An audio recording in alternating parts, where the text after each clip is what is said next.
मैं पिछले 8 सालों से एक रिपेयर शॉप के साथ काम कर रहा था। मेरी सारी व्हीकल्स वहीं सर्विस और रिपेयर होती थीं। सालाना रेवेन्यू 2 मिलियन से भी ऊपर था और मैंने कभी एक भी पेमेंट मिस नहीं की थी। लेकिन आज नई टायर लगवाने के बाद मैं कैजुअली फ्रंट डेस्क पर वॉशर फ्लूइड की एक बोतल मांगता हूँ, जिस पर ऑनर मुस्कुराते हुए कहता है, हे, उस वॉशर फ्लूइड के 30 बक्स लगेंगे। यह सुनकर मैं पूरी तरह स्टंट रह जाता हूँ। वहीं पास में खड़ा नया अप्रेंटिस ये सब और बर्दाश्त नहीं कर पाता, जिस पर वो धीरे से ओल्ड झाओ के पास जाकर कहता है, बॉस, सिर्फ वॉशर फ्लूइड की एक बॉटल ही तो है, जाने दीजिए ना। जिस पर ओल्ड झाओ का चेहरा तुरंत काले बर्तन जैसा हो जाता है। फिर वो गुस्से में चिल्लाते हुए कहता है, क्या मतलब सिर्फ एक बॉटल वॉशर फ्लूइड? तुम्हें लगता है ये फ्री में आती है? 30 बक्स कोई पैसे नहीं होते क्या? अभी कितने दिन हुए हैं यहाँ काम करते हुए और अभी से आउटसाइडर्स की साइड लेने लगे? पता भी है आजकल बिजनेस चलाना कितना मुश्किल है? तुम्हें में लगता है वॉशर फ्लूइड की बॉटल कोई बड़ी चीज नहीं? तुम्हें लगता है मैं चीप और पेटी हूँ? अच्छा, तो ये 30 बक्स मैं तुम्हारी सैलरी से काटूंगा, तभी सीख मिलेगी। ये छोटा सा ड्रामा देखकर मेरे अंदर जो थोड़ी बहुत गुडविल बची थी वो भी उसी वक्त खत्म हो गई,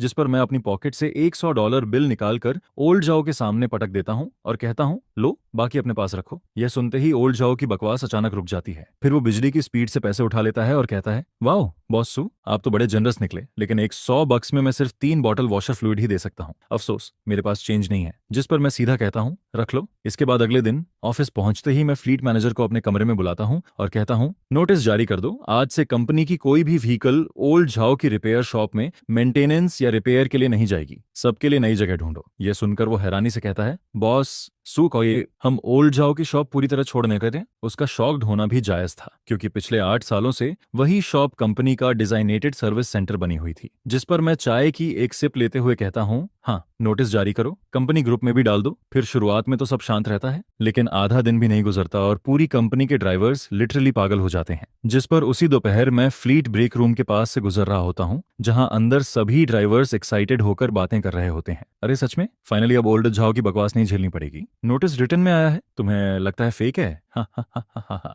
बॉस सू ने खुद ऑर्डर दिया है। यार, बहुत पहले ही दूसरी जगह शिफ्ट हो जाना चाहिए था। पिछली बार मैं अपनी ट्रक की 4 व्हील अलाइनमेंट करवाने गया था, लेकिन काम होने के बाद भी स्टीयरिंग व्हील टेढ़ा था। वापस जाकर उससे आर्ग्यू किया तो वो उल्टा कहने लगा कि ड्राइवर ने खुद खराब किया होगा। घंटों बहस चली। आखिर में उसने सिर्फ 5% डिस्काउंट दिया, जैसे कोई बहुत बड़ा एहसान कर रहा हो। जिस पर दूसरा ड्राइवर कहता है, तू फिर भी बच गया। पिछली बार मैं ब्रेक पैड्स बदलवाने गया था, उसने आफ्टर मार्केट पार्ट्स लगाए, लेकिन चार्ज OEM वाला लिया। मैंने बस एक सवाल पूछा और ओल्ड जाओ का चेहरा उतर गया। फिर वो कहता है, आजकल पार्ट्स के प्राइस बढ़ गए हैं, लेना है तो लो, नहीं तो जाओ। अगर ये कंपनी की डिजाइनेटेड शॉप ना होती तो कौन बेवकूफ वहां जाता? इसके बाद एक और आदमी बोलता है, सिर्फ कस्टमर्स को ओवरचार्ज करना ही नहीं, इनवॉइस बनवाने में भी जान निकाल देता है। पिछली बार मेंटेनेंस इनवॉइस 3 बार गलत बनाई। रीइंबर्समेंट करवाने के लिए मुझे 5 चक्कर लगाने पड़े थे। जिस पर दूसरा आदमी हंसते हुए कहता है, और मैंने सुना है वो अपने वर्कर्स का भी खून चूसता है। मेरा न्यू फ्यू वहां अप्रेंटिस था। कहता है, ओल्ड जाओ तो डिपस्टिक देखकर भी प्रॉफिट निकाल ले। अप्रेंटिस को सिर्फ पानी जैसी बेस्वाद स्ट्यू खिलाई जाती है। अगर कोई रियल स्किल्स सीखना चाहता है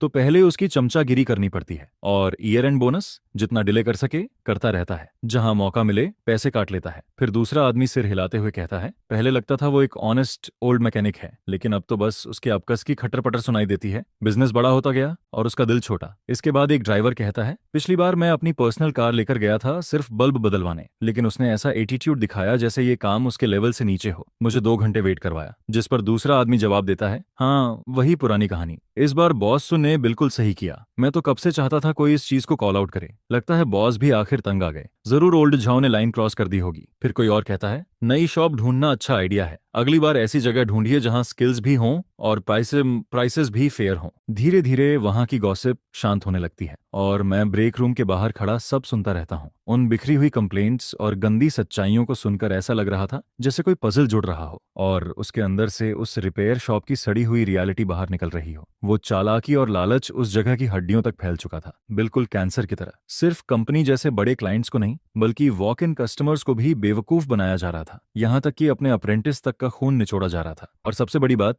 सुबह नोटिस जारी होने के बाद एक भी ड्राइवर ने विरोध नहीं किया। उल्टा सभी खुश होकर क्लैप कर रहे थे। इससे ज्यादा प्रूफ और क्या चाहिए था? इसके बाद मैं अपने ऑफिस वापस आता हूँ और दूर लगे हुए ओल्ड जाओ ऑटो रिपेयर के बड़े साइनेज बोर्ड को देखता हूँ। लेकिन मुझे सिर्फ ओल्ड जाओ की वो ग्रीडी स्माइल याद आती है जब उसने पैसे छीने थे, और वो जहरीला चेहरा जब वो अप्रेंटिस पर चिल्ला रहा था। और उसी वक्त मुझे 8 साल पहले वाला वो आदमी याद आता है टिन शेड के अंदर तेल से सने हाथों वाला एक ऑनेस्ट मैकेनिक जो रिपेयर के बाद खुद कार धोता था, लेकिन अब उसने अपनी सारी डिसेंसी खुद निकल ली थी। 8 साल इतने लंबे कि एक टिन शेड रिपेयर शॉप 3 मंजिला सर्विस सेंटर बन गई, और इतने लंबे कि एक इंसान खून चूसने वाला लीच बन गया। मैंने उस दिन सिर्फ 100 बक्स फेंके थे, लेकिन कौन जाने पिछले इतने सालों में मुझसे कितने हजारों निकलवाए गए। फिर भी अच्छा हुआ, कम से कम अब मुझे इन लोगों की असली रियलिटी दिख गई, और अब कंपनी की दर्जनों व्हीकल्स को मेरी पुरानी आदत की वजह से ह्यूमिलेशन नहीं झेलना पड़ेगा, मोटी भेड़ों की तरह फ्लीस नहीं होना पड़ेगा। जहां तक उस टूटी फूटी रिपेयर शॉप और पैसे देखकर पागल हो जाने वाले ओल्ड जो की बात है, उसने अपना रास्ता खुद चुना था, और चाइनीज न्यू ईयर के तुरंत बाद उसने खुद अपना बिजनेस बर्बाद कर लिया। इसके बाद कंपनी का काम 10 तारीख से दोबारा शुरू होना था, लेकिन 9 तारीख की सुबह से ही ओल्ड जो के मैसेजेस लगातार आने लगते हैं। हैप्पी न्यू ईयर बॉस सू, न्यू ईयर की शुभकामनाएं, आपकी कंपनी न्यू ईयर में और आगे बढ़े और खूब पैसा कमाए। कल 10 तारीख है, व्हीकल्स की मेंटेनेंस साइकिल फिर शुरू होने वाली है। हमेशा की तरह मैंने आपके लिए बेस रिजर्व कर दिए हैं। मुझे पता है आप प्रोजेक्ट्स में बिजी होंगे, इसलिए मैंने पहले से पूरी लिस्ट भी तैयार कर ली है, सब स्टैंडर्ड मेंटेनेंस से स्केड्यूल के हिसाब से। इसके बाद वो एक लंबा कोटेशन भेजता है, जिस पर मैं उसे खोलकर जल्दी से स्कैन करता हूँ। Oil filter, air filter, transmission fluid, वही रूटीन मेंटेनेंस आइटम्स जो हर साल होते थे, लेकिन इस बार हर चीज के प्राइसेस चुपचाप दोगुने कर दिए गए थे।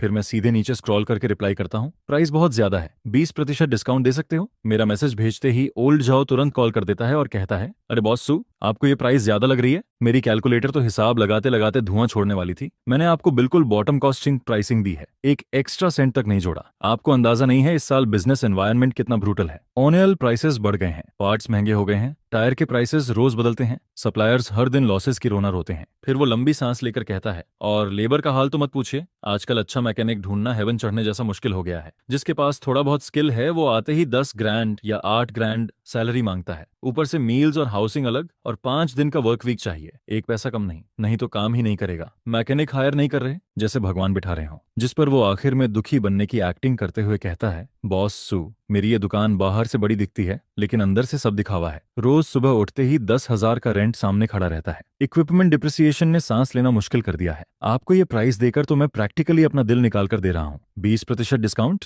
ऐसा करूंगा तो फ्री में काम नहीं करूंगा, बल्कि अपनी जेब से पैसे भरूंगा। प्रेसिडेंट सू, थोड़ा रहम कीजिए, हमारा रिश्ता 7 से 8 साल पुराना है। क्या तुम सच में मुझे ऐसे पैसे डुबाते हुए देख सकते हो? जिस पर मैं शांत आवाज में कहता हूँ, ओल्ड झाओ, मैं तुम्हारी मुश्किलें समझता हूँ, लेकिन कितनी अजीब कोइंसिडेंस है, कल ही मैंने किसी को मार्केट में पूछताछ करने भेजा था। बेनबो वॉशिंग और बाकी चेन स्टोर्स में यही सेम सर्विस पूछी, जेन्युइन पार्ट्स, बेहतर इक्विपमेंट और सर्विस तो तुम्हारी शॉप से कई लेवल ऊपर निकली, और फाइनल बिल तुम्हारे चार्ज किए हुए अमाउंट के आधे तक भी नहीं पहुंचा। यह सुनते ही दूसरी तरफ कुछ देर के लिए पूरी साइलेंस छा जाती है। फिर ओल्डर जाओ जल्दी से बोलता है, चेन स्टोर्स, प्रेसिडेंट सू, आप सिर्फ प्राइस देखकर फैसला नहीं कर सकते, उनकी स्किल्स की क्या औकात मेरी स्किल्स के सामने। मैं 8 साल पुराना मास्टर हूँ, आपकी फ्लीट को मैं अपनी वाइफ से ज्यादा जानता हूँ। वो चेन स्टोर्स सब असेंबली लाइन पर काम करते हैं, अप्रेंटिस आपकी कार पर प्रैक्टिस करते हैं, और ऑनेल कौन जाने किसी बड़े ड्रम से निकाला हुआ सस्ता माल डाल दें, लेकिन मैं आपकी कार में सिर्फ जेन्युइन और रियल सामान डालता हूँ। मैंने कभी आपसे प्रॉफिट कमाने की कोशिश तक नहीं की। फिर वो इमोशनल बनने की एक्टिंग करते हुए कहता है, प्रेसिडेंट सू, इतने सालों से हमारा बिजनेस रिलेशन है, 7 से 8 साल तो हो ही गए है ना। मेरी शॉप आज तक सिर्फ आपकी वजह से टिकी हुई है। याद है उस समय आपकी पुरानी मर्सिडीज बारिश में खराब हो गई थी, रात के 2 बजे कौन टो ट्रक लेकर पहुंचा था? मैं। ओल्ड जाओ, हमारा रिश्ता लाइफ एंड डेथ वाला है। क्या वो कोल्ड और हार्टलेस चेन स्टोर्स इसकी बराबरी कर सकते हैं? आज लो प्राइसेस दिखाकर आपको फंसाएंगे और कल मोटी भेड़ समझकर लूटेंगे, लेकिन मैं 8 सालों से एक जैसा हूँ, कभी किसी को चीट नहीं किया, चाहे बूढ़ा हो या जवान। यह सुनते ही मैं जोर से हंस पड़ता हूँ, क्योंकि मेरे दिमाग में बस वही 30 बक्स वाली वॉशर फ्लूइड की बोतल घूम रही थी, और ड्राइवर्स की वो सारी कंप्लेनेट्स, नकली पार्ट्स वाली बातें, जेन्युइन फैक्ट्री पार्ट्स। अब मेरा पेशेंस पूरी तरह खत्म हो चुका था, जिस पर मैं ठंडी आवाज में कहता हूँ, लाओ जाओ, अगर तुम्हारी स्किल्स यूनिवर्स में सबसे बेस्ट हैं और तुम हर दिन चैरिटी करके घाटे में चल रहे हो, तो फिर मैं तुम्हें और सफर कैसे करने दूं? इस साल की ईयरली मेंटेनेंस मैं कहीं और करवाऊंगा, बस बात खत्म। मैंने जैसे ही कॉल काटा, फोन स्क्रीन लगातार फ्लैश होने लगती है। प्रेसिडेंट सू, पहले मेरी बात सुनिए, पार्ट्स के प्राइसेस हाल में बहुत बढ़ गए हैं। हमारी 8 साल की फ्रेंडशिप के लिए मैं आपको 10% डिस्काउंट दे देता हूँ। सच में मैं अपनी लिमिट तक जा रहा हूँ। फिर अगला मैसेज आता है, प्रेसिडेंट सू, फोन देख रहे हैं क्या? और फिर, प्रेसिडेंट सू, ऐसे डेट बनकर इग्नोर करना ठीक नहीं है। मैंने आपके लिए वर्क बे तक खाली रखी है। हर मैसेज के साथ उसकी डेस्परेशन बढ़ती जा रही थी, पहले सिंपैथी, फिर शेमलेस बिहेवियर और आखिर में टेंट्रम। लेकिन मैंने एक शब्द रिप्लाई नहीं किया, बस ठंडी नजरों से उसकी सारी बकवास पढ़ता रहा और फिर उसका नंबर ब्लॉक कर दिया, जिस पर आखिरकार दुनिया पूरी तरह शांत हो जाती है। लेकिन अंदर से मुझे पता था यह मामला अभी खत्म नहीं हुआ है। इसके बाद अगले दिन यानी लूनर मंथ की 10 तारीख को company officially new year start करती है। कोर्टयार्ड में फायर क्रैकर्स फूट रहे होते हैं, डजन्स की कार्स चमकती हुई लाइन में खड़ी रहती हैं, पुराने क्लाइंट्स और सप्लायर्स गिफ्ट्स और फ्लावर बास्केट्स लेकर कंपनी पहुंच रहे होते हैं। मैं कुछ बड़े क्लाइंट्स के साथ बात कर रहा होता हूं, तभी फ्लीट मैनेजर धीरे से मेरे पास आकर कहता है, प्रेसिडेंट सू, वो रिपेयर शॉप वाला लाओजिया आया है और उसके हाथ में कुछ सामान भी है। जिस पर मैं ऊपर देखता हूं और दूर वही घिनौना चेहरा नजर आता है। आज लाओजिया ने क्लियरली पूरी तैयारी की हुई थी, brand new work clothes, chest पर पेन क्लिप किया हुआ और बालों में इतना तेल कि मक्खी भी फिसल जाए। हाथ में 2 गिफ्ट बॉक्सेस मोटर ऑयल के थे और चेहरे पर नकली हंसी चिपकी हुई थी, जिस पर मैं शांत होकर कहता हूं, उसे अंदर आने दो, क्योंकि कुछ चीजें अवॉइड नहीं की जा सकती। उनसे भागो तो भी हमेशा नहीं भाग सकते। और सच कहूं,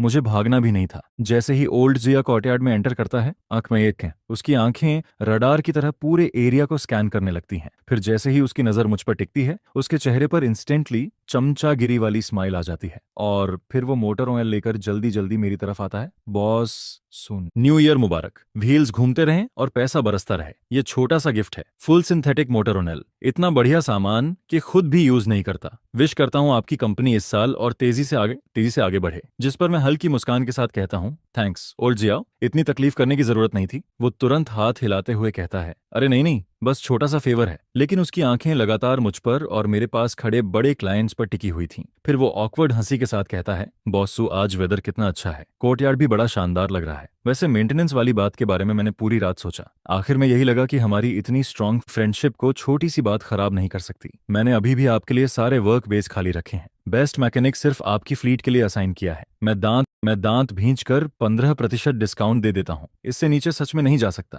प्रैक्टिकली चैरिटी कर रहा हूँ। इसे मेरी तरफ से अपॉलॉजी समझ लीजिए। यह सुनते ही पास खड़े कुछ बड़े क्लाइंट्स सिचुएशन समझ जाते हैं, जिस पर वो नई कार्स देखने का बहाना बनाकर धीरे से वहां से हट जाते हैं और मैं बस उसके चेहरे को घूरता रहता हूँ। ऐसा लग रहा था जैसे उसके चेहरे से एबेकस के बीड्स बाहर गिर पड़ेंगे। हर एक्सप्रेशन में कैलकुलेशन भरी हुई थी और मुझे यह सब बेहद रिडिकुलस लग रहा था। इतना सब होने के बाद भी उसके दिमाग में सिर्फ यही चल रहा था कि डील कैसे लॉक करे। अभी भी फेक फ्रेंडशिप और डिस्काउंट दिखाकर मुझे बांध कर रखना चाहता था, लेकिन उसे यह समझ ही नहीं आ रहा था कि मुझे लूटना ही सबसे बड़ी प्रॉब्लम थी। जिस पर मैं सीधे कहता हूँ, ओल्ड जाओ, कल फोन पर मैं साफ बोल चुका हूँ, इस साल की मेंटेनेंस के लिए मैंने दूसरी जगह डिपॉजिट दे दिया है। कहाँ? वो तुरंत पूछता है। बैन बाओ। ये सुनते ही उसका चेहरा इंस्टेंटली पर्पल पड़ जाता है। बॉस सू, आप मजाक कर रहे हैं? वो चेन स्टोर्स सिर्फ फैंसी डेकोरेशन से लोगों को बेवकूफ बनाते हैं, उनमें हमारी शॉप जैसी सोल ही नहीं है। जिस पर मैं ठंडी आवाज में कहता हूँ, कम से कम वहां प्राइस के हिसाब से काम तो मिलता है। अब उसका चेहरा पूरी तरह बिगड़ जाता है। बॉस सू, ये बहुत ज्यादा हो रहा है। 8 साल पार्टनरशिप के बाद आप मुझे ऐसे छोड़ रहे हैं? सांस लेने तक का मौका नहीं दिया।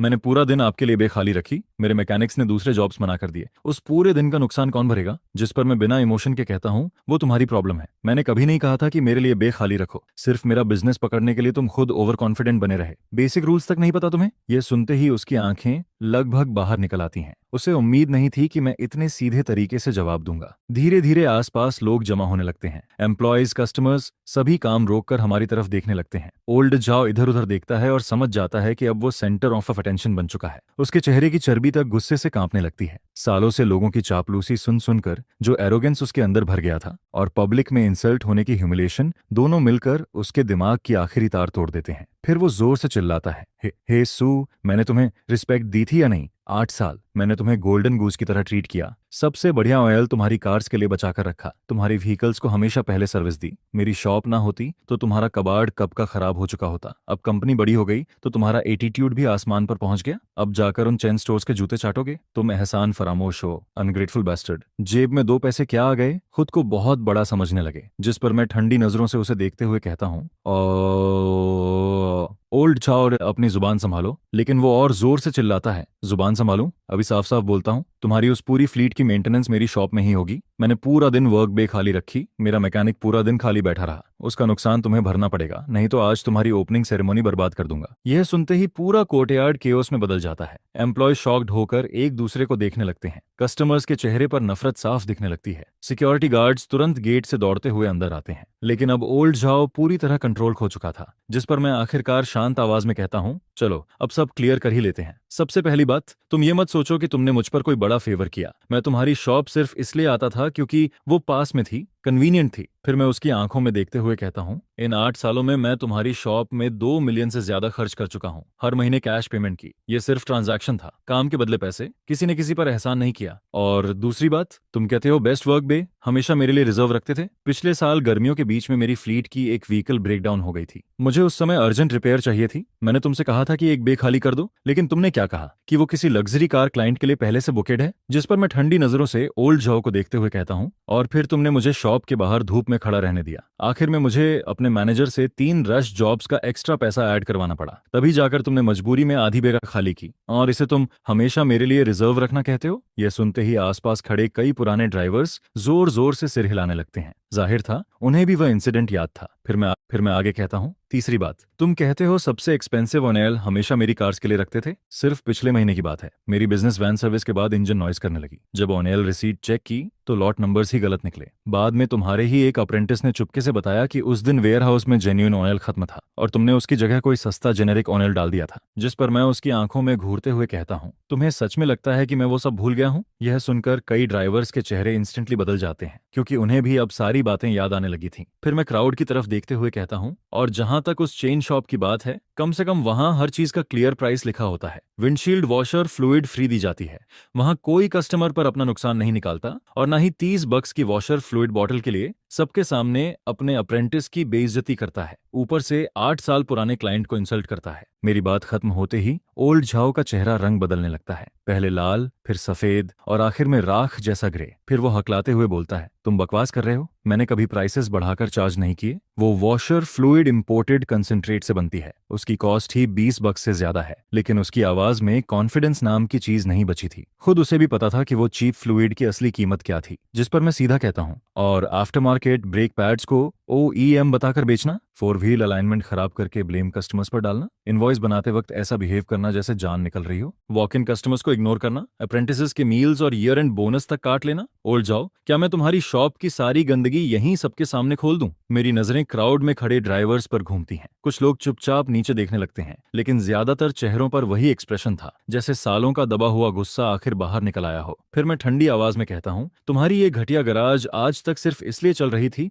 क्योंकि हम जैसे रेगुलर कस्टमर्स लगातार पैसे डालते रहे। मैं भी उनमें से एक था, लेकिन तुमने हमारी सपोर्ट को अपना हक समझ लिया, फ्रेंडशिप को वेपन बना लिया, और अच्छी रेपुटेशन को खुद अपनी ग्रीड से बर्बाद कर दिया। इसके बाद मैं साफ शब्दों में कहता हूँ, आज की मर्सिडीज बेंज सर्विस टिकट मैं कैंसिल नहीं कर रहा, लेकिन आज के बाद कंपनी की एक भी व्हीकल तुम्हारी गराज में कदम नहीं रखेगी। फिर मैं उसकी आंखों में देखते हुए कहता हूँ, आज तुमने सिर्फ मेरा सर्विस ऑर्डर नहीं खोया, तुमने वो बेसिक ऑनेस्टी और डिसेंसी खो दी। जिस दिन तुमने शेमलेस होकर मुझसे वॉशर फ्लूइड की बोतल के लिए 30 बक्स मांगे थे, उसी दिन मैंने मन में ठान लिया था, चाहे सारी कार्स खराब क्यों ना हो जाएं, मैं तुम्हारी जगह दोबारा कभी नहीं आऊंगा। यह सुनते ही ओल्ड जाओ ऐसा खड़ा रह जाता है जैसे उस पर बिजली गिर गई हो। उसकी आंखों में पहली बार डर और पछतावा दिखाई देता है, लेकिन अगले ही पल वो पछतावा फिर गुस्से में दब जाता है। तभी सिक्योरिटी गार्ड आगे बढ़कर कहता है, सर प्लीज लीव। जिस पर ओल्ड झाओ सिक्योरिटी गार्ड को घूरता है, उसके होंठ गुस्से से कांप रहे होते हैं। फिर वो मेरी तरफ देखकर चिल्लाता है, ठीक है सू, बहुत हिम्मत आ गई है ना तुम्हारे अंदर, देखता हूँ तुम्हारी ये कंपनी कितने दिन चलती है। जिस दिन डूबेगी उस दिन तुम्हारी ये कबाड़ फ्लीट रिपेयर करवाने कहाँ जाएगी? हाँ। इसके बाद वो जमीन पर जोर से थूकता है, और फिर सिक्योरिटी गार्ड्स उसे क्राउड के बीच से बाहर ले जाते हैं, बिल्कुल किसी हारे हुए स्ट्रे डॉग की तरह। कुछ सेकंड्स तक पूरा कोर्टयार्ड पूरी तरह साइलेंट हो जाता है। फिर अचानक चारों तरफ केओटिक बातें शुरू हो जाती हैं, जिस पर मैं अपना वर्क शर्ट कॉलर ठीक करता हूँ, गेस्ट्स और स्टाफ की तरफ मुड़कर मुस्कुराता हूँ और कहता हूँ, बस छोटा सा डिस्टर्बेंस था, आप लोगों को ये सब देखना पड़ा, उसके लिए सॉरी, लेकिन आज आने के लिए सभी का धन्यवाद। न्यू ईयर में सारी बैड लक खत्म करते हैं, व्हील्स चलते रहें और सब मिलकर पैसा कमाएं। मेरी बात खत्म होते ही तुरंत अपलॉज गूंजने लगती है, पहले हल्की क्लैप्स और फिर जोरदार चीयर्स। फायर क्रैकर्स दोबारा जलाए जाते हैं और कोर्टयार्ड का माहौल फिर से गर्म हो जाता है। इसके बाद सेरेमनी खत्म होते ही फ्लीट मैनेजर धीरे से मेरे पास आकर कहता है, मिस्टर सू, बेन बाओ ने सब कंफर्म कर दिया है, 30 कार्स की सर्विस और एग्जॉस्ट का काम पूरा हो गया, और अभी कुछ बड़े क्लाइंट्स भी कह रहे थे कि वो काफी समय से ओल्ड झाओ से परेशान थे, बस किसी के शुरुआत करने का इंतजार कर रहे थे। जिस पर मैं हल्का सा मुस्कुराता हूँ, क्योंकि मुझे पहले से अंदाजा था। फिर कुछ दिन बाद एक ऑफ रोड इवेंट में मेरी मुलाकात एक ऐसे आदमी से होती है जिसकी कंपनी पहले अपनी सारी कार्स ओल्ड झो के पास भेजती थी।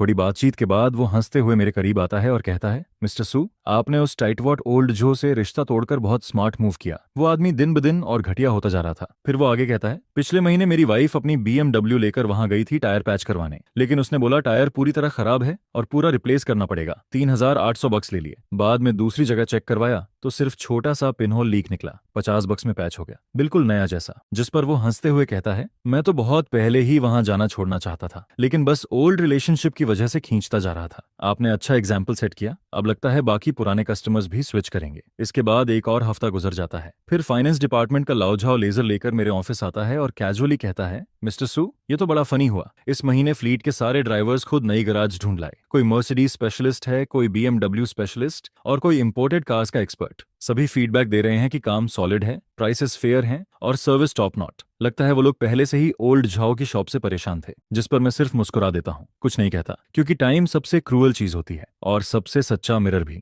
फिर 1 महीने बाद एक शाम मैं ओल्ड झाओ की गैराज के सामने से गुजरता हूँ। वही peak after work maintenance time था, लेकिन बाहर पार्किंग इतनी खाली थी कि वहां घोड़े दौड़ाए जा सकते थे। ग्लास विंडो के अंदर झांक कर देखा तो वर्कशॉप लगभग खाली पड़ी थी, जबकि कॉर्नर पर बनी नई चेन शॉप के बाहर कार्स की लाइन ट्रैफिक जाम जैसी लगी हुई थी। जिस पर अचानक मेरे दिमाग में 8 साल पुरानी मेमोरीज घूमने लगती हैं। वही टिन शेड, कार के नीचे काम करता हुआ ओल्ड झाओ, तेल से सने हाथ, रिपेयर खत्म होने के बाद फ्री में कार वॉश करता हुआ उसका बैक, और फिर सिगरेट लेने से मना करते हुए उसकी ऑनेस्ट स्माइल। मिस्टर सू, आपका यहाँ आना मेरी जिंदगी बचा गया, लेकिन पैटर्न्स का मतलब ये नहीं कि मैं कस्टमर को परेशान करूं। फ्रेंडशिप कभी कस्टमर्स को चीट करने का एक्सक्यूज नहीं बन सकती, लेकिन एक बार इंसान का दिल सड़ जाए तो चाहे दुकान कितनी भी फ्लैशी क्यों ना हो, वो ज्यादा दिन टिक नहीं सकती। फिर धीरे धीरे महीने गुजरते जाते हैं। ओल्ड जो का साइने बोर्ड अभी भी टंगा रहता है, लेकिन बस किसी तरह सर्वाइव कर रहा था। ग्लास के पीछे कुछ यंग अप्रेंटिस हर दिन फोन्स पर बैठे रहते हैं। वर्कशॉप इतनी खाली रहती है कि सर्विलांस कैमरा की आवाज तक गूंजती है। अब तो वो सारे लिफ्ट्स तक ऑनर नहीं करते। जिन वर्क बेस के लिए पहले लोग लड़ते थे, वो अब पूरी तरह खाली पड़े रहते हैं। रात में तो जगह देखकर डर लगने लगता है। फिर एक दिन मैं बहुत एग्जॉस्टेड था। ओवर टाइम खत्म करके लगभग रात के 9 बजे नीचे पार्किंग में पहुंचता हूँ। जैसे ही कार डोर टच करता हूँ, अचानक शैडोज से एक फिगर बाहर निकलता है। वो ओल्ड झाओ था। जाहिर था वो और वो काफी देर से मेरा इंतजार कर रहा था। उसने अभी भी वही वर्क यूनिफॉर्म पहन रखी थी, जिस पर चेस्ट के ऊपर जनरल मैनेजर स्टिच्ड था, लेकिन अब वो यूनिफॉर्म उस पर ढीली लटक रही थी, बिल्कुल बैम्बू पोल पर कपड़ा टांग दिया हो जैसे। उसके बाल पूरी तरह बिखरे हुए थे, दोनों तरफ सफेद बाल साफ नजर आ रहे थे। चेहरा दाढ़ी से भरा हुआ था। फिर वो भारी आवाज में कहता है, उसकी आवाज ऐसी लग रही थी जैसे किसी ने उसके गले में रेत भर दी हो। जिस पर मैं वहीं रुक जाता हूँ, लेकिन उसे इग्नोर करता हूँ। फिर वो शेमलेस होकर 2 कदम और करीब आ जाता है। उसके दोनों हाथ कसकर आपस में जुड़े हुए थे, उंगलियां तक सफेद पड़ चुकी थीं। फिर वो नीचे नजर करते हुए कहता है, मैं खास तौर पर तुमसे अपोलोजाइज करने आया हूँ। पहले जो कुछ हुआ सब मेरी गलती थी। Of brand glass fluid, fake invoice, सब मेरी वजह से हुआ। मुझे पता है अब शायद तुम मुझे जोक समझते हो, लेकिन इस बार मैंने सच में लेसन सीख लिया है। इसके बाद उसकी आवाज और भारी हो जाती है। हाल में शॉप पूरी तरह बॉटम पर पहुंच गई है। सारे पुराने कस्टमर्स चले गए और नए कस्टमर्स को चीट करके भी एक को रोक नहीं पा रहा। हर रात जागता रहता हूँ, बिल्कुल किसी हॉक की तरह। जब भी मैं अपनी आंखें बंद करता हूँ, तब मुझे बस वही बेवकूफियां याद आती हैं जो मैंने पहले की थीं, जिस पर जितना ज्यादा मैं उसके बारे में सोचता हूँ, उतना ही ज्यादा मुझे यह फील होता है कि मैं शायद इंसान कहलाने के लायक भी नहीं हूँ। मैं सच में अंधा हो चुका था जो मैंने तुम्हारे साथ और सड़क पर मौजूद हर कार ऑनर के साथ ऐसा घटिया काम किया। और उससे भी ज्यादा शर्म की बात यह थी कि यह सब मैंने सिर्फ 30 युआन की सस्ती विंडशील्ड फ्लूइड बॉटल के लिए किया। मैंने खुद अपने हाथों से 8 साल पुरानी फ्रेंडशिप को बर्बाद कर दिया, जिस पर मैं पूरी तरह लालच में अंधा हो चुका था। मैं बस ठंडे दिल से उसे उस हालत में देखता रहता है, और वह किसी एक्टिंग जैसा भी नहीं लग रहा था। उसकी आंखों में सब कुछ खो देने का डर साफ दिखाई देता है, जिसे कोई फेक नहीं कर सकता था। उस ग्राउंड ब्रेकिंग सेरेमनी वाले एरोगेंट बिहेवियर से कंपेयर करें तो ये बिल्कुल रात और दिन जैसा फर्क लगता है। जिस पर वह फिर धीरे से कहता है, सो क्या तुम मुझ पर थोड़ा रहम नहीं कर सकते? मुझे बस एक आखिरी मौका दे दो। चलो फिर से वहीं से शुरू करते हैं जहां हमने छोड़ा था। तुम प्राइस बोलो, मैं सबसे लोएस्ट प्राइस दूंगा। सारे पार्ट्स जेन्युइन फैक्ट्री वाले होंगे। मैं सीधे तुम्हारे साथ एनुअल कॉन्ट्रैक्ट भी साइन कर दूंगा, 1 साल या 3 साल, जो चाहो। बस बाहर वाले लोगों को यह दिखा दो कि तुम अभी भी मेरी रेपुटेशन पर भरोसा करते हो। जिस पर वह बार बार करते हुए टूटने लगता है। वह इतना डेस्परेट हो चुका था कि बिना मतलब की बातें करने लगता है, और आखिर में उसकी आवाज आंसुओं से भरकर कांपने लगती है। पूरा पार्किंग लॉट बिल्कुल शांत पड़ा होता है, सिर्फ सड़क से आती टायर की हल्की आवाज सुनाई देती है। फिर मैं ओल्ड जो की तरफ देखकर कहता हूँ, हे ओल्ड ओचो, पता है तुम्हारी इस क्रैपी शॉप की सबसे सड़ी हुई चीज क्या है? सिर्फ लोगों से ज्यादा पैसे लेना नहीं, खराब वर्कमैनशिप भी नहीं, और ना ही वह घटिया विंडशील्ड फ्लूइड। असली सड़न तुम्हारे दिल में है। तुमने कस्टमर्स को भगवान समझना बंद कर दिया और वर्कर्स को इंसान समझना भी छोड़ दिया। जिस पर मैं आगे कहता हूं, तुम कुछ पैसों के लिए वॉशर फ्लूइड तक में चीटिंग करते हो, पार्ट्स के मार्कअप में फ्रॉड करते हो, यहां तक कि वर्क बे जल्दी देने के लिए भी एक्स्ट्रा रश फी चार्ज करते हो, और तुम्हें लगता है कि यह सारा पैसा सिर्फ तुम्हारी जेब में जाना चाहिए। हम रेगुलर कस्टमर्स तुम्हारे लिए बस काटने वाली कैश काउस बन चुके थे, लेकिन फ्रेंडशिप का मतलब ये नहीं होता कि उसे इस तरह रौंद दिया जाए। इसके बाद मैं उसकी तरफ उंगली दिखाते हुए कहता हूँ, गुडविल का मतलब ये होता है कि लोग लंबा रास्ता तय करके भी तुम्हारी दुकान पर रिपेयर के लिए आते हैं। जब तुम्हारी दुकान डूबने वाली थी तब हमने मेंटेनेंस फीस पहले से पे करके तुम्हें बचाया था, लेकिन तुमने उसी चीज को मोरल ब्लैकमेल बना दिया।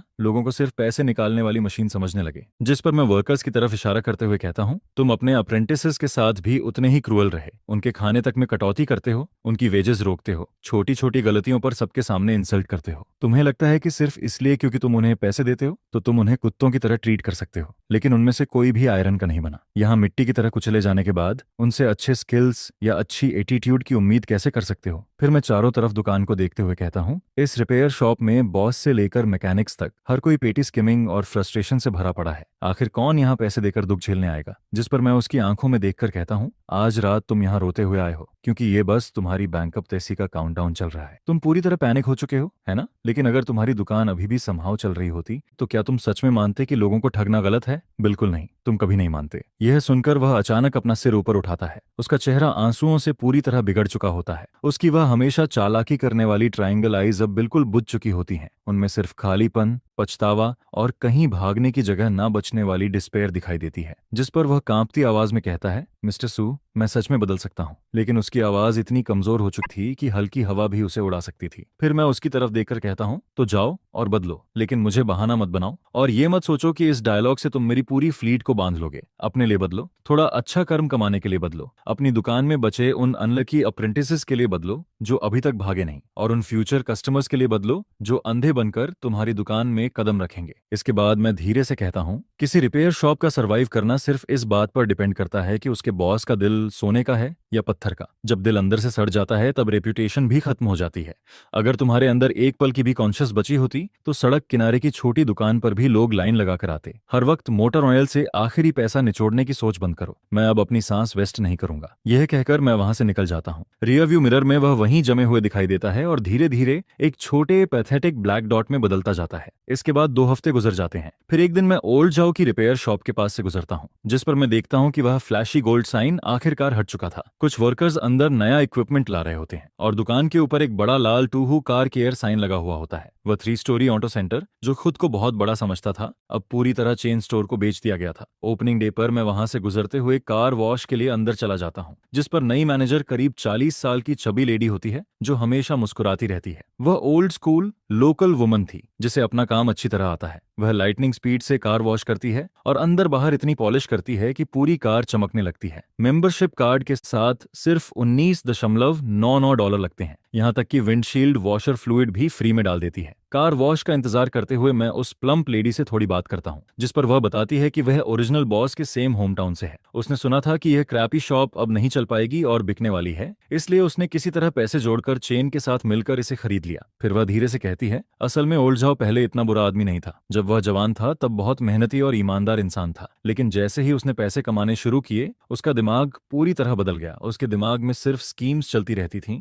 उसने अपने पुराने कस्टमर्स को कैश काउस समझ लिया था और अपने वर्कर्स को भी लिमिट तक पुश करता रहता था। जिस पर वह आगे कहती है, जब मैंने यह दुकान टेक ओवर की तब ओल्ड जो खाली शॉप में बैठकर पूरी रात स्मोकिंग करता रहा। वह रोते रोते मेरे सामने सब कन्फेस करने लगा। उसने कहा कि उसे सबसे ज्यादा पछतावा एक डायमंड विंडशील्ड फ्लूइड बॉटल को लेकर था, जिसकी वजह से उसने 7 से 8 साल पुराने बड़े क्लाइंट को हमेशा के लिए खो दिया। इसके बाद वह ओल्ड जाओ की बात रिपीट करते हुए कहती है, यह कभी उस $30 वाली नॉनसेंस बात के बारे में नहीं था। यह किसी आदमी की इज्जत को जमीन पर फेंककर पैरों से कुचलने जैसा था। यह सुनकर मैं अपनी कार कीज पॉकेट में डालता हूँ और मुस्कुराते हुए सिर हिलाता हूँ। फिर मैं पूछता हूँ, तो अब वह गया कहाँ? जिस पर वह जवाब देती है, वह वापस अपने होम टाउन चला गया। सुना है वहां टाउन में मोटरसाइकिल्स और बाइसिकल्स रिपेयर करने का छोटा स्टॉल लगाता है। बस किसी तरह जिंदगी चला रहा है। इसके बाद मैं कार वॉश एरिया से बाहर निकलता हूँ। बाहर स्ट्रीट लाइट्स जल चुकी होती हैं। पीछे तू हु कार रिपेयर शॉप के अंदर कार वॉश मशीन जोर से गरज रही होती है। एंट्रेंस पर मेंटेनेंस के लिए कार्स की लंबी लाइनें लगी रहती है। फिर मैं पीछे मुड़कर उस जगह को देखता हूँ जहाँ कभी ओल्ड जाओ ऑटो रिपेयर का साइन लगा करता था, जिस पर मुझे एहसास होता है कि जिंदगी की सड़क इंसान खुद अपने कदमों से बनाता है और जब तक इंसान जिंदा है तब तक दोबारा शुरू करने का मौका हमेशा रहता है, चाहे वह इंसान हो या रिपेयर शॉप। लेकिन हमारी अपनी हाथों से टूटी फ्रेंडशिप्स मोटर और नेल में गिरे पानी जैसी होती हैं। एक बार खराब हो जाएं तो फिर कभी वापस ठीक नहीं हो सकती। शायद यही कर्म का सबसे फेयर आउटकम होता है। जिस दिन ओल्ड जाओ प्रोविंशियल कैपिटल छोड़कर गया तब वह अपने साथ एक अच्छा रिपेयर टूल सेट तक नहीं ले जा पाया, क्योंकि उसकी सारी चीजें पार्ट्स सप्लायर्स का डेट चुकाने में चली गई थीं। 8 साल पुराना 3 स्टोरी ऑटो रिपेयर सेंटर आखिर में बस एक लंबे इल्यूजन की तरह खत्म हो गया। जब सपना टूटा तब उसने सिर्फ अपना पैसा ही नहीं खोया, बल्कि शर्म और पछतावे का ऐसा बोझ उठा लिया जो जिंदगी भर उसका पीछा करता रहेगा। इसके बाद वह चुपके से अपने होम टाउन चिंगशुई टाउन लौट गया। उस दिन हल्की बारिश हो रही थी, मौसम ठंडा और उदास था। वहां ना कोई डिसाइपल्स उसकी सेवा करने आते हैं, ना कोई उसे प्रेसिडेंट जाओ कहकर बुलाता है। सिर्फ एक कीचड़ भरी डर्ट रोड और टूटता हुआ ब्रिक हाउस उसका इंतजार कर रहा होता है। जिंदगी चलाने के लिए वह अपने बचे हुए आखिरी कॉइन्स निकालता है। फिर टाउन के ईस्ट वेजिटेबल मार्केट के बाहर एक टेढ़ा सा छोटा रिपेयर स्टैंड लगाता है, जिसका ओविंग तक सीधा नहीं था। वहां वह मोटरसाइकिल्स रिपेयर करता है, बाइसाइकिल्स ठीक करता है, टायर पैच करता है और हवा भरता है। शुरुआती दिन उसके लिए नर्क जैसे थे। सुबह 5 बजे अलार्म किसी डेथ नेल की तरह बजता है। घर के हॉलवे से आती ठंडी हवा उसकी हड्डियों तक घुस जाती है। ओल्ड झाओ के हाथ, जो कभी इंपोर्टेड कार्स के स्क्रूज टाइटन करते थे, जो सिर्फ बिल्स साइन करने के आदी थे, अब बर्फ जैसे ठंडे सोपी वाटर में डूबे रहते हैं। एयर लीक्स ढूंढते ढूंढते उसके हाथ सूजे हुए लाल कैरेट्स जैसे दिखाई देते हैं। जिस पर पहले दिन जब उसने एक टायर निकाला तब वह एग्जॉशन से अपने स्टैंड के पास ही गिर पड़ा। उसके चेहरे पर मोटर ऑनेल और आंसू एक साथ बहते रहते हैं, लेकिन अंदर ही अंदर वह अब भी दांत भींचकर गालियां देता रहता है। जिस पर वह बॉस सू को कोसता है कि उसने इतनी बेरहमी से मुंह मोड़ लिया। पार्ट सप्लायर्स को गाली देता है कि सब डर्टी हैंडेड निकले, और उन सभी कार ऑनर्स को भी कोसता रहता है जिन्हें वह एहसान फरामोश भेड़ियों का झुंड समझने लगा था। जिस पर वह मन ही मन सोचता है, बस एक बार मैं इस हालत से बाहर निकल जाऊं, थोड़ा कैपिटल इकट्ठा हो जाए, फिर मैं वापस लड़कर उठूंगा, पहले से भी बड़ी शॉप खोलूंगा। यह सोचते हुए वह एयर पंप में ऑयल डाल रहा होता है, लेकिन रियलिटी बहुत जल्दी उसके चेहरे पर जोरदार थप्पड़ मारती है। छोटे टाउन में रिपेयरिंग का काम मतलब हर एक पैसा जोड़कर गुजारा करना। एक टायर पैच करने के सिर्फ 5 बक्स मिलते हैं, ब्रेक केबल बदलने के 10 बक्स। सुबह से रात तक कमर तोड़ मेहनत करने के बाद भी प्रॉफिट मुश्किल से कुछ दर्जन बक्स तक पहुंचता है। रात को दुकान बंद करने के बाद लाओ झाओ हल्की इनकेंडेंट लाइट के नीचे बैठा होता है, जिस पर वह टिन बॉक्स से निकले हुए मुड़े तुड़े ग्रीस लगे लूज चेंज को बेड पर फैलाता है। फिर हर बिल को सीधा करके एक एक करके काउंट करता रहता है, और उसी दौरान उसके अंदर छुपी हुई वह स्किमिंग इंस्टिंक्ट, जो कुछ दिनों से सोई हुई थी, फिर से जहरीले सांप की तरह जागने लगती है। जिस पर वह गुस्से में बड़बड़ाता है, यह तो नरक है, आखिर यह सब कब खत्म होगा। लाओ झाओ उन पैसों के ढेर को घूरता रहता है। फिर धीरे धीरे उसके चेहरे का एक्सप्रेशन बदलने लगता है। आखिर 8 साल तक रिपेयर शॉप चलाने के बाद उसके अंदर एक रिफ्लेक्स बस चुका था। उसके हिसाब से अगर कोई बिजनेस सिर्फ मेहनत और ऑनेस्टी पर चलाए तो वह दुनिया का सबसे बड़ा बेवकूफ होता है। असली प्रॉफिट हमेशा इनविजिबल क्रैक्स से ही निचोड़ा जाता है। अगली दोपहर जब वह पार्ट सप्लायर के पास स्टॉक लेने जाता है तब उसके पैर खुद ही रास्ता बदल देते हैं। वह यूजुअल ऑथराइज्ड डीलर और फिक्स्ड हाई प्राइस वाले ब्रांड पार्ट स्टोर को पार करके मार्केट के सबसे अंदर वाले हिस्से में पहुंच जाता है, जहां बिना साइन बोर्ड वाला डिसमेंटल्ड पार्ट स्टॉल मौजूद होता है। जिस पर वह पूछता है, बॉस ये ब्रेक पैड्स कितने के हैं? वह दुकानदार मुस्कुराते हुए कहता है, यूज्ड पार्ट्स हैं लेकिन कंडीशन बढ़िया है, थोड़ा रिफाइनिश करो, बिल्कुल नए जैसे लगेंगे। तुम नए लग रहे हो इसलिए रॉक बॉटम प्राइस दूंगा, सिर्फ 5 बक्स पेयर। यह सुनते ही लाओ झाओ का दिल धड़क उठता है, क्योंकि जेन्युइन ब्रांड ब्रेक पैड्स की कीमत 40 बक्स पेयर थी। यह तो सीधा लूट जैसा था, लेकिन फिर भी उसके अंदर थोड़ा हेजिटेशन बाकी रहता है। जिस पर वह पूछता है, ये काफी ज्यादा घिसे हुए लग रहे हैं, सेफ तो है ना? दुकानदार हंसते हुए कहता है, इंस्टॉल करते वक्त थोड़ा एंटी स्क्वील पेस्ट लगा देना, ब्रेक्स थोड़ी आवाज करेंगी लेकिन उससे क्या फर्क पड़ता है। टाउन के ये गनवार लोग इलेक्ट्रिक स्कूटर चलाते हैं और 5 बक्स के टायर पैच पर रोना शुरू कर देते हैं। इन्हें सिरेमिक ब्रेक पैड्स चाहिए क्या? बस ब्रेक लगनी चाहिए, वही काफी है। यह सेंटेंस बिजली की तरह लाओ झाओ के दिमाग पर गिरता है, और उसी पल उसकी आखिरी साइकोलॉजिकल बैरियर भी टूट जाती है। जिस पर वह मन ही मन सोचने लगता है, हाँ, प्रोविंशियल कैपिटल में जब मैं बड़ी रिपेयर शॉप चलाता था तब भी लोगों को आफ्टर मार्केट पार्ट्स को OEM बताकर 3800 चार्ज करता था, तब भी सब चल गया। विंडशील्ड फ्लूइड की बोतल पर एक्स्ट्रा पैसे लिए तब भी लोग देते रहे। बेवकूफों की दुनिया में कभी कमी नहीं होती। फिर वह खुद को समझाते हुए सोचता है, बिजनेस आसान नहीं होता, रेंट, बिजली, पार्ट्स, हर चीज खून चूसती है। अगर मुझे फिर से ऊपर उठना है तो सेंट बनकर नहीं चल सकता। जिस पर वह दुकानदार से कहता है, मुझे 50 सेट्स दे दो। इसके बाद सिर्फ ब्रेक पैड्स ही नहीं, वह टायर रिपेयर ग्लू तक बदल देता है। पहले वह branded fast drawing glue use करता था, लेकिन अब किसी चीप नो नेम ग्लू पर स्विच कर चुका था। एक ही ग्लू टब को बार बार यूज करता रहता है जब तक वह काली और झागदार ना हो जाए, फिर भी उसे रिप्लेस नहीं करता। और जो टायर पैच लगाता था वह भी सीक्रेटली घटिया क्वालिटी वाला इस्तेमाल करता है। ऊपर से देखने में पैच सही लगता है, लेकिन कुछ दिनों बाद फिर से स्लो लीक शुरू हो जाती है। इन्हीं शेडी ट्रिक्स की वजह से उसके रिपेयर स्टैंड का प्रॉफिट लिटरली ओवरनाइट डबल हो जाता है, जिस पर वह टिन बॉक्स में बढ़ते हुए पैसों को देखकर फिर से खुश होने लगता है। उसके चेहरे की सारी एग्जॉशन गायब हो जाती है, यहाँ तक कि टायर फिक्स करते वक्त उसके होंठों पर वही फेक स्मग स्माइल वापस लौट आती है जिसे वह बहुत समय से मिस कर रहा था। जिस पर वह मन ही मन हंसते हुए सोचता है, इस दुनिया में फूल्स की कमी नहीं है। कॉन्शियंस, हाँ, कॉन्शियंस की कीमत ही क्या है। लेकिन वह सबसे बड़ी गलती भूल चुका था। चिंगशुई टाउन प्रोविंशियल कैपिटल नहीं था। प्रोविंशियल कैपिटल एक विशाल समंदर जैसा था। वहां अगर एक मिस्टर सू चला जाए तो काउंटलेस मिस्टर ली और मिस्टर जांग मिल जाते हैं। लेकिन चिंगशुई टाउन सिर्फ कुछ हजार लोगों का छोटा कम्युनिटी था, जहां हर कोई एक दूसरे को जानता है। यहाँ हर सड़क, हर स्टॉल नेबर्स और पर्सनल कनेक्शंस के जाल में बंधी हुई थी। यहाँ सीक्रेट्स टिकते नहीं थे और फॉरगिवनेस तो उससे भी कम मिलती थी। एक सुबह विंटर फॉग अभी पूरी तरह हटी भी नहीं थी। कुछ लोग ओल्ड झाओ के रिपेयर स्टैंड के बाहर टायर पैच और एयर भरवाने के लिए इंतजार कर रहे होते हैं। एयर कंप्रेसर लगातार हमिंग कर रहा होता है और लाओ झाओ बड़ी स्किल से टायर निकाल रहा होता है, चेहरे पर वही वार्म स्माइल लगाए हुए। तभी रेड पैडेड जैकेट पहने एक मोटी आंटी भीड़ को धक्का देकर अंदर आती है। यह ईस्ट एंड वाली आंटी पूरे टाउन में अपनी लाउड वॉइस के लिए फेमस थी और नेबरहुड गॉसिप की चलती फिरती मशीन मानी जाती थी। अगर कोई उससे ग्रोसरी खरीदते वक्त एक डाइम भी ज्यादा ले ले तो वह 3 दिन तक सड़क के कोने पर खड़े होकर चिल्लाती रहती है। जिस पर वह जोर से कहती है, मास्टर झाओ, मेरा रियर टायर फिर फ्लैट हो गया, जरा देखो। लाओ झाओ तुरंत स्माइल करते हुए कहता है, फिर पंचर हो गया क्या?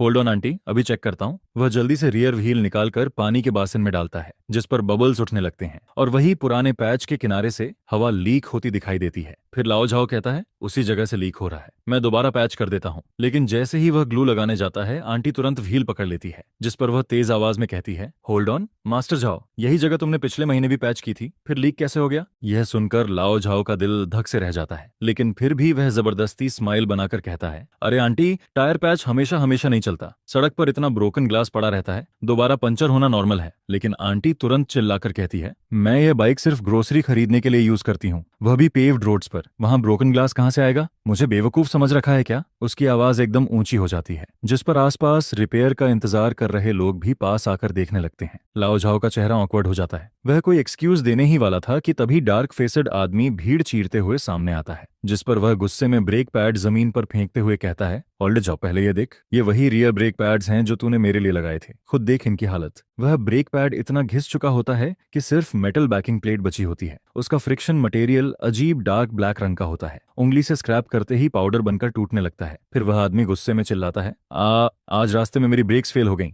मैं ऑलमोस्ट एक बिग रिग के नीचे आने वाला था, फिर मैं इसे वेस्ट साइड वाले ओल्ड सन के पास ले गया। उसने बताया कि यह रिफर्बिश्ड स्क्रैप पार्ट है जो किसी जंक कार से निकाला गया है। तू ये कचरा मुझे लगाकर मारना चाहता है क्या? ये सुनते ही भीड़ में हड़कंप मच जाता है। जो लोग रिपेयर के लिए इंतजार कर रहे थे, उनके चेहरे तुरंत बदल जाते हैं। कुछ लोग अपनी व्हीकल्स वहीं से वापस ले जाने लगते हैं और कुछ लोग नए इंस्टॉल्ड पार्ट्स निकालकर काउंटर पर पटक देते हैं, जिस पर ओल्ड जो का चेहरा एकदम सफेद पड़ जाता है। कोल्ड स्वेट उसकी पीठ भिगो देती है। उसने कभी इमेजिन नहीं किया था कि टाउन का ओल्डर रिपेयर मास्टर सिर्फ एक नजर में सब समझ जाएगा। इंस्टिंक्टिवली वह फिर से पुराने बड़े रिपेयर शॉप ओनर वाला एरोगेंट एटीट्यूड दिखाने की कोशिश करता है, वही ब्लीइंग टोन जिससे वह पहले लोगों को डराता था। जिस पर वह जोर से कहता है, भाई, खाना कुछ भी खा लो, लेकिन बेकार बातें मत करो, ये सब लेजिटिमेट स्टॉक है जो मैं प्रोविंशियल कैपिटल के सप्लायर से लाया हूँ। तुम्हें पता भी है पार्ट्स कितने एक्सपेंसिव हो गए हैं, मुझे तुमसे 1 सेंट एक्स्ट्रा प्रॉफिट तक नहीं मिला, उल्टा तुम मेरी रेपुटेशन खराब करने की कोशिश कर रहे हो। यह सुनकर वह डार्क फेसेड आदमी आग बबूला हो जाता है, जिस पर वह चिल्लाता है, रेपुटेशन? तुझे रेपुटेशन की बात करने की भी हिम्मत है? सब लोग देखो इस गार्बेज को, ये ब्रेक पैड नहीं, सीधा डेथ ट्रैप है। मास्टर झाओ जंकयार्ड के स्क्रैप पार्ट्स लगाकर लोगों को ठग रहा है, इसने अपनी कॉन्शियंस कुत्तों को बेच दी है।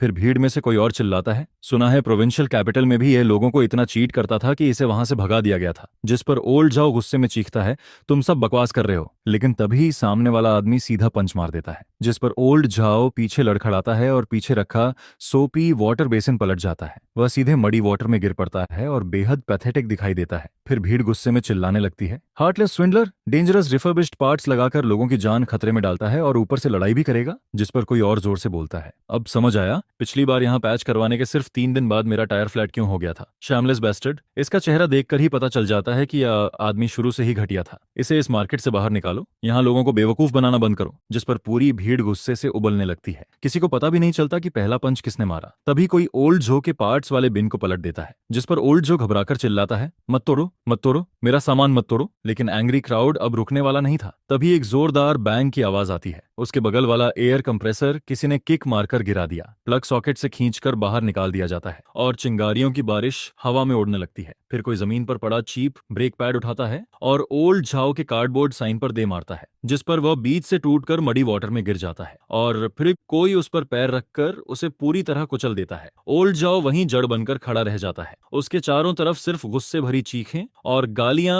गूंज रही होती हैं। लोगों की वह कॉन्टेम्प्ट और स्कारन से भरी नजरें हजारों लाल गर्म कीलों की तरह उसे उसी जगह पर ठोक देती हैं, जिस पर उसका पूरा शरीर कांपने लगता है। लेकिन उसके मुंह से एक शब्द भी नहीं निकलता। वह धीरे धीरे सिर नीचे करता है, जमीन पर बिखरे क्रशड पार्ट्स को देखता है, फिर उस चीप ग्लू को मडी वाटर में घुलते हुए देखता रहता है और उसी एक पल में जैसे टाइम खुद मुड़ने लगता है। चिंगशुई टाउन का वह मडी मार्केट उसकी आंखों से गायब हो जाता है और उसकी जगह प्रोविंशियल कैपिटल वाली उसकी 3 मंजिला ओल्ड जाओ ऑटो रिपेयर शॉप सामने आ जाती है। वह खुद को उस यूनिफॉर्म में देखता है जिसके चेस्ट पर जनरल मैनेजर कढ़ा हुआ था। वह हिस्टेरिकली नए यंग अप्रेंटिस पर उंगली दिखाकर चिल्ला रहा होता है। फिर अगला सीन बदलता है। वह खुद को बॉस सू के चेहरे पर 100 युआन का बिल फेंकते हुए देखता है, जैसे किसी भिखारी को टिप दे रहा हो। वर्कशॉप की फ्लोरेसेंट लाइट्स के नीचे बॉस सू का वह चेहरा साफ दिखाई देता है, लेकिन उसकी आंखों में गुस्सा नहीं था, सिर्फ एक्सट्रीम कोल्डनेस और डिस्गस्ट भरा हुआ था। जिस पर बॉस सू की वह आखिरी बात उसके दिमाग में घंटी की तरह गूंजने लगती है, आज तुमने सिर्फ मेरी मेंटेनेंस जॉब खराब नहीं की, तुमने इंसान होने की सबसे बेसिक इंटीग्रिटी और कॉन्शियस खो दी। वह ग्रिटेड टीथ वाली धीमी आवाज अब उसके दिमाग में एक्सप्लोजन की तरह गूंजती है और उसके अंदर तक झकझोर देती है।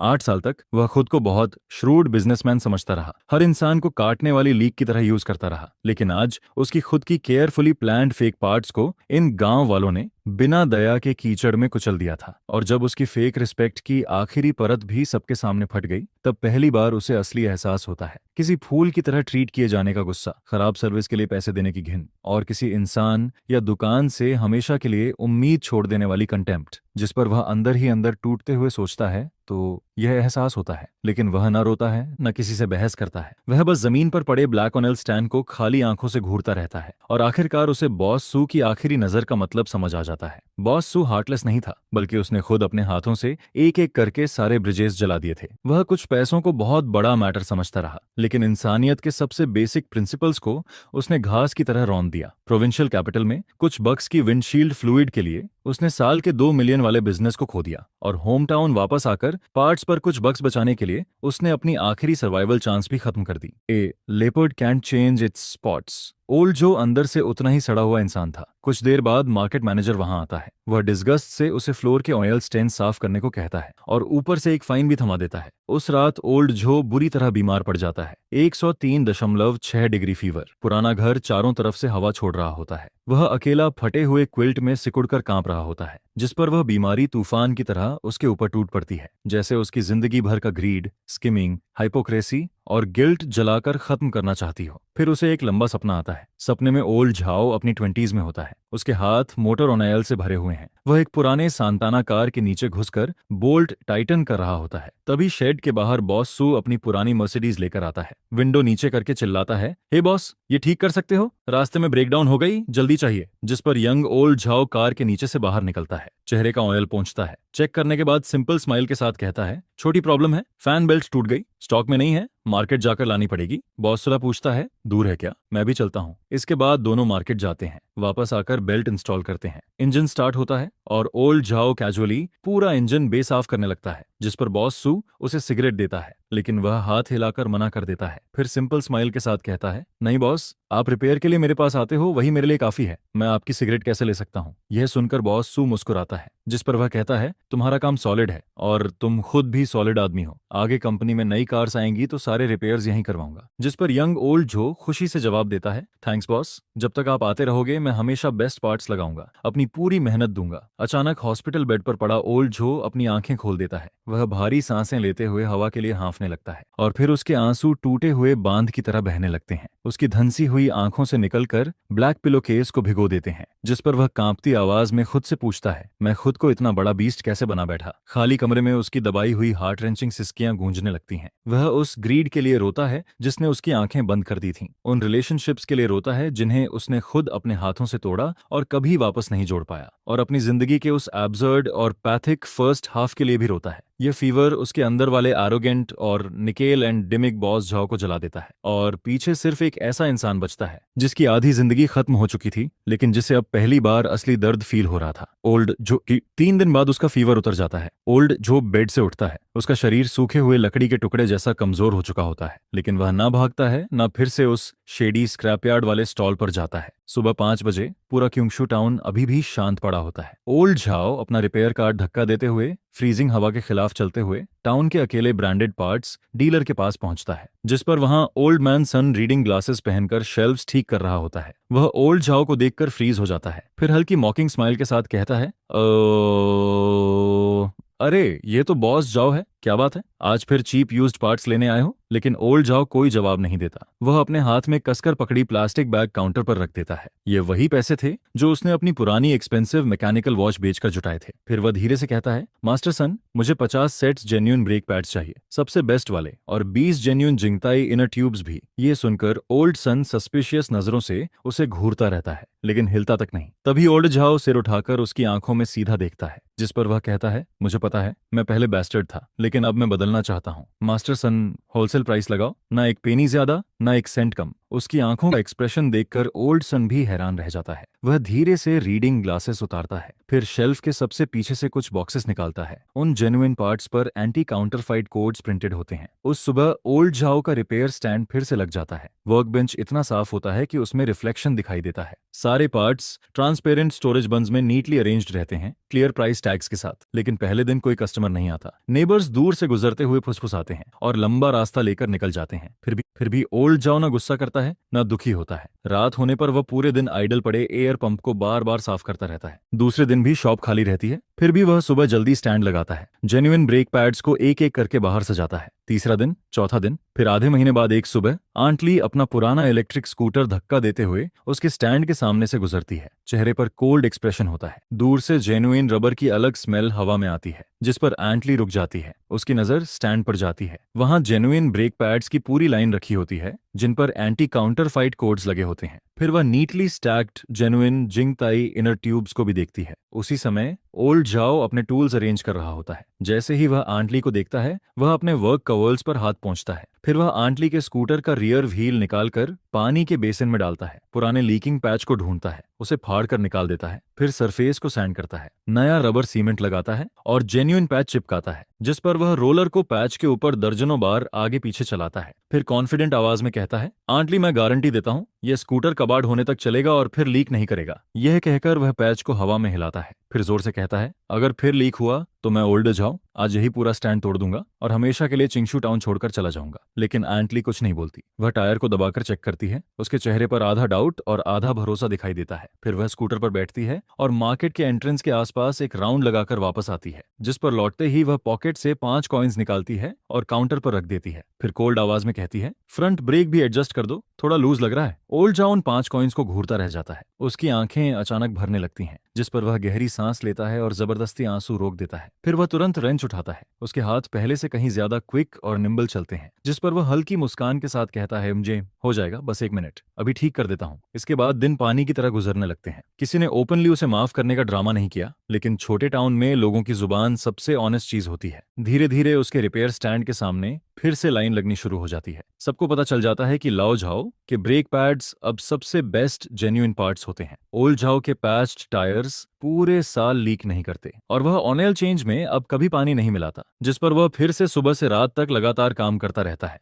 लेकिन सारे खर्च निकालने के बाद एक टायर पैच करने पर उसे सिर्फ 2 युआन प्रॉफिट मिलता है। फिर विंटर दोबारा लौट आता है। एक सुबह चिंगशू टाउन में भारी स्नोफॉल होती है। ओल्ड झाओ अपने छोटे स्टूल पर रिपेयर स्टैंड के सामने बैठा होता है। उस समय कोई कस्टमर नहीं होता, जिस पर वह टिन बॉक्स से कॉइन्स बाहर निकालता है। 1 युआन, हाफ युआन, यहाँ तक कि एक जियाओ कॉइन्स भी रफ वुडन बोर्ड पर बिखरे पड़े रहते हैं। उसके हाथ चिल ब्लेन्स से फटे हुए होते हैं। फिंगरनेल्स में जमा ग्रीस अब कभी साफ नहीं हो सकता था। पुराने बॉस जाओ का एक निशान तक नहीं बचा था। लेकिन जब वह उन कॉइन्स को एक एक करके सीधा करता है और स्टैक बनाता है, तब उसके हाथों की मूवमेंट्स बेहद जेंटल और स्टेडी लगती हैं, जैसे पहली बार वह जमीन से जुड़कर जी रहा हो। फिर वह हाथों में पकड़े क्रम्पल्ड बिल्स को देखता है और अचानक बिना आवाज के हंस देता है, जिस पर उसे प्रोविंशियल कैपिटल वाला 3 स्टोरी ऑटो रिपेयर सेंटर याद आता है। वह स्काई हाई मेंटेनेंस बिल्स याद आते हैं। बॉसू की मर्सिडीज दूर जाती हुई याद आती है। लेकिन मोटर ऑयल में गिरा पानी कभी वापस नहीं निकाला जा सकता। शायद उसकी डेस्टिनी यही थी कि वह पूरी जिंदगी इसी मड में फंसा रहे, कुछ डायम्स और क्वार्टर्स जोड़कर जिंदगी काटे। तभी ठंडी हवा का झोंका वहां से गुजरता है। ओल्ड झाओ गहरी सांस लेकर मोटर ऑयल से भरी हवा को अंदर खींचता है और अपने सीने में धड़कते दिल को फील करता है। अब उसे कभी रात के बीच में किसी के दरवाजा पीटने का डर नहीं रहता। कोई पार्ट्स चेक करने नहीं आएगा, किसी कस्टमर के ब्रेक्स फेल होने के बाद एक्सीडेंट करके उसके दरवाजे तक नहीं पहुंचेगा, और ना ही अब उसे अपने सन्स वाले नाइटमेयर्स से पसीने में जागना पड़ता है। $2, $3, $5 वह खुद से बड़बड़ाते हुए उन लूज कॉइन्स को केयरफुली टिन बॉक्स में रखता रहता है। धीरे धीरे सुबह होने लगती है। दूर किसी स्ट्रीट से ब्रूम के स्नो साफ करने की पहली आवाज सुनाई देती है, जिस पर ओल्ड झाओ खड़ा होता है, अपने क्लोथ से ग्रीस झाड़ता है, एयर कंप्रेसर प्लग करता है, पार्ट्स बिन्स पर टाप डालता है और एवरीडे लाइफ की हसल बसल का इंतजार करने लगता है। फिर वह धीमी आवाज में खुद से कहता है, यह पैसा बहुत कम है और कमाना भी बहुत मुश्किल है, लेकिन कम से कम क्लीन तो है। 3 साल बाद फिर से चाइनीज न्यू ईयर आ जाता है। मैं हॉलिडे के लिए अपनी होम टाउन वापस ड्राइव कर रहा होता हूँ। जब चेंगशुई टाउन पास आता है, तब मैं जानबूझकर मेन रोड छोड़ देता हूँ। यह रास्ते में नहीं था, बल्कि मैं खास तौर पर वहां जा रहा था, क्योंकि न्यू ईयर से पहले लाओ झाओ ने श्याओ जुन के जरिए मैसेज भेजा था। श्याओ जुन ने बताया था कि ओल्ड झाओ अभी भी टाउन में रिपेयर वर्क कर रहा है और उसका छोटा स्टॉल अब एक छोटी शॉप बन चुका है, जिस पर साइने बोर्ड पर कुछ नए वर्ड्स भी ऐड किए गए थे। मैं वेजिटेबल मार्केट के बाहर कार पार्क करता हूँ, फिर पैदल चलते हुए दूर से उसकी शॉप को देखता हूँ। पुराने साइन के नीचे एक नई लाइन लिखी होती है, ब्रेक पैड्स जेन्युइन ओनली। पूरी शॉप स्पॉटलेस क्लीन दिखाई देती है। टूल्स पूरी वॉल पर नीटली टंगे हुए थे। पार्ट्स शेल्व्स पर सॉर्टेड और स्टैक्ड पड़े थे। हर बॉक्स पर साफ प्राइस टैग लगा होता है। एयर कंप्रेसर बिल्कुल नया था। टायर चेंजर पुराना होने के बावजूद पॉलिश होकर चमक रहा था। ओल्ड झाओ एक ओल्ड स्टाइल मोटरसाइकिल के पास स्क्वाटिंग पोजीशन में बैठा था। वह एक एल्डरली मैन की ब्रेक केबल बदल रहा होता है। वह पहले से बहुत ज्यादा दुबला हो चुका था। उसके आधे से ज्यादा बाल सफेद हो चुके थे। बैक थोड़ी झुक गई थी, लेकिन उसके हाथ अब भी स्टेडी थे। वह हर स्क्रू टाइटन करने के बाद टॉर्क वॉन्च से दोबारा चेक करता है। तभी वह एल्डरली मैन खुश होकर कहता है, मास्टर झाओ, पिछली बार जो ब्रेक पैड्स लगाए थे वह बहुत अच्छे निकले। आधा साल हो गया, अभी भी नए जैसे फील होते हैं। जिस पर ओल्ड झाओ हल्की स्माइल के साथ जवाब देता है, कोई दिक्कत हो तो आराम से वापस आ जाना, मैं उसके पास नहीं जाता। सड़क के दूसरी तरफ एक ब्रेकफास्ट स्टॉल पर बैठ जाता हूँ। सोए मिल्क का बाउल ऑर्डर करता हूँ और दूर से उसे देखता रहता हूँ। ब्रेक केबल रिप्लेस करने के बाद भी ओल्ड झाओ उस ओल्ड मैन की बाइक दोबारा चेक करता है, टायर प्रेशर एडजस्ट करता है, चेन टाइट करता है और आखिर में रैग से पूरी सीट साफ करता है। फिर ओल्ड मैन पैसे देने लगता है। ओल्ड झाओ प्राइस बताता है, पैसे लेकर वापस शॉप के अंदर जाता है, काउंटर के पीछे बैठता है और एनमेल मग उठाकर पानी पीने लगता है। तभी मेरी नजर शॉप वॉल पर लगे एक बैनर पर जाती है। रेड बैकग्राउंड और गोल्डन लेटर्स वाला बैनर, जिस पर लिखा होता है, honest repairs fair to all, honest service arises, service for everyone. Banner थोड़ा पुराना हो चुका था, किनारे घिस चुके थे,